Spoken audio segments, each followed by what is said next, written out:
નમસ્કાર મિત્રો સ્વાગત છે તમારું અમારી યુટ્યુબ ચેનલમાં। મિત્રો આજે તારીખ થઈ ગઈ છે 18 માર્ચ 2025। ત્યારે આજના સમાચારમાં વાત કરીશું અમદાવાદમાં એક ઘટના બની છે કે જે તમે ટાંટિયા ધ્રુજાવી દે તેવી પણ ઘટના માની શકાય છે। જી હા દોસ્તો, તમે પણ કોઈ કંપનીમાં કામ કરતા હોય તો સાવધાન રહેજો, એલર્ટ રહેજો। ઘણી વખત એવી ઘટના બનતી હોય છે કે જે તમે કદાચ વિચારી પણ નહીં હોય। હવે મિત્રો વિસ્તારથી વાત કરીએ તો કેડિલા કંપનીમાં 4 કર્મચારીઓ વોશરૂમમાં બેભાન થયા હોવાની ઘટના સામે આવી છે અને વાત છે અમદાવાદની।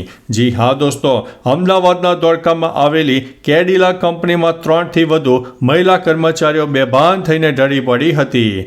કંપનીના વોશરૂમમાં 3 મહિલા અચાનક બેભાન થઈને ઢળી પડી હોવાના અહેવાલો પ્રાપ્ત થઈ રહ્યા છે।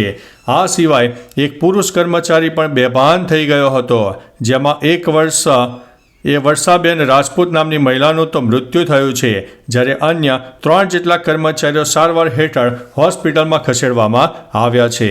તો ચાલો મિત્રો, ફરીથી એક નવા સમાચાર લઈને મળતા રહીશું। ત્યાં સુધી અમને રજા આપશો। નમસ્તે।